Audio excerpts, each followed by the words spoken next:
Éléphants de Koléa. Ces trois mots suffisent pour désigner ce club qui s'apprête à disputer sa troisième saison de son histoire en première division guinéenne. La formation de la commune de Matam a passé une saison compliquée lors du dernier exercice. Le maintien a été acquis dans les ultimes journées du championnat. Djailaba, actuel entraîneur adjoint, s'en souvient, lui qui a terminé la saison en tant que coach principal. Je me souviens des matchs, surtout le match contre le Fellow Star. Au stade du 28 septembre, là, on a gagné, je crois, sur le score de 2-0. Le discours était très bien, donc j'étais très complaisant avec les joueurs parce que quand je suis venu à la tête de l'équipe en tant qu'entraîneur principal, j'ai cherché d'abord à arranger beaucoup de choses, beaucoup de conditions, surtout le moral des joueurs. Donc quand on a arrangé le moral des joueurs, je pense bien que ça a marché. Sixième au terme de l'exercice 2017-2018, alors qu'il n'était qu'un promu, l'éléphant de Koléa a terminé 11e la saison dernière. Le club d'Alpha Diallo est-il sur le point de chuter? Le staff rejette l'hypothèse et parle de difficultés temporaires que pourrait connaître tout club de football. L'éléphant n'est pas en train de reculer, on a eu des difficultés, ça peut arriver à tout un chacun, donc je pense bien que ça a été corrigé. C'est les erreurs techniques, ça peut arriver à tout un chacun. Donc je pense bien que c'est des erreurs de la maison, mais je pense bien que tout est corrigé. Manque d'effectifs, manque d'organisation, le défaut c'était où précis? Non, ce n'est pas un manque d'organisation ni un manque de défaut, ça peut arriver.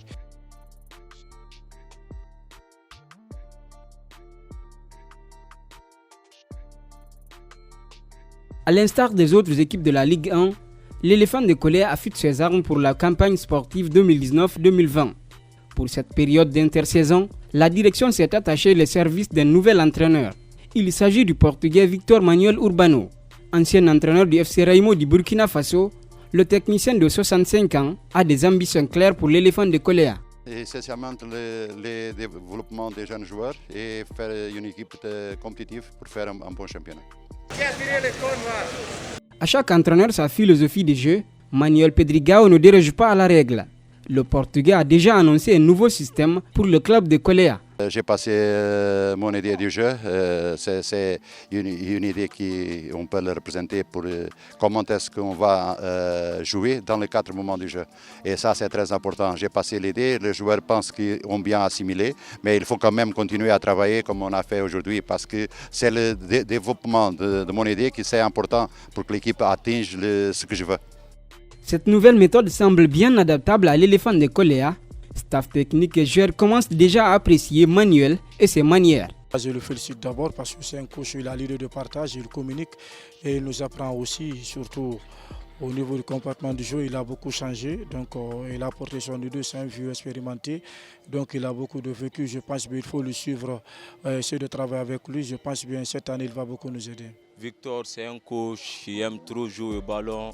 Et là, Mesri, c'est un coach qui était trop physique. On était basé sur les aspects physiques. Là, maintenant, nous travaillons avec un coach qui est trop technique. Nous travaillons sur des aspects techniques. Comme si pour moi, à droite, là, je suis utilisé comme un demi-milieu du terrain. Avec Mesri, j'étais automatiquement un défenseur. Là, aujourd'hui, je commence à faire des montées, je commence à rentrer vers l'intérieur. Ça convient à mon style de jeu, le nouveau coach qui est là. Depuis le début de leurs préparatifs, Victor et son équipe ont travaillé sur plusieurs aspects lors de différentes séances d'entraînement. Mais une étape importante manque à l'éléphant de Koléa, des matchs amicaux que Manuel souhaite négocier avec des clubs de la Ligue 1. Pour moi, la seule chose qu'il manque encore, c'est des matchs, parce que c'est très important. Au niveau des matchs avec des équipes de la Première Ligue, on va arriver à une évolution que je pense est très positive pour le moment. Une dizaine de joueurs ont quitté le club depuis la fin de la saison dernière. Parmi ce groupe, ce sont les départs du milieu de terrain Agibou Kamara et du gardien Drissa Kouyaté qui se font sentir le plus. L'absence d'Agibou, ça va beaucoup jouer sur nous parce que il faut avoir le courage de le dire, c'est un bon joueur, il nous a beaucoup aidé l'année dernière.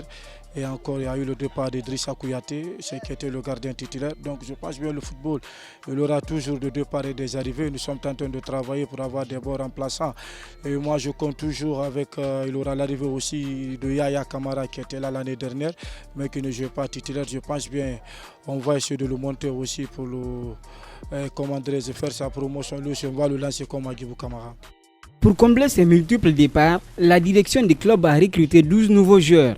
Ce renforcement de l'effectif et du niveau de préparation donne un espoir d'aller au bout des rêves du club. C'est un groupe très positif au niveau du travail. Ce sont des joueurs qui on donne les coordonnées pour les exercices. Il fait tout ce qu'il peut pour bien exécuter. Et ça, c'est très bon pour un entraîneur, savoir que les joueurs sont disponibles pour travailler. Ouais, nous sommes capables de lutter jusqu'au bout parce que là, on a des hommes de qualité qui sont venus. Il y a des jeunes joueurs qui sont là, il y a les doyens aussi. C'est une équipe homogène. Nous allons essayer de faire notre mieux pour que nous soyons parmi les top 5 la saison prochaine. Selon le calendrier rendu public par la Ligue guinéenne de football professionnel, l'éléphant de Kolia jouera la première journée en déplacement face au Louba FC, l'un des clubs promis en Ligue 1 cette saison. La rencontre est prévue le 26 octobre prochain au stade de Fodé Fissa de Kindia.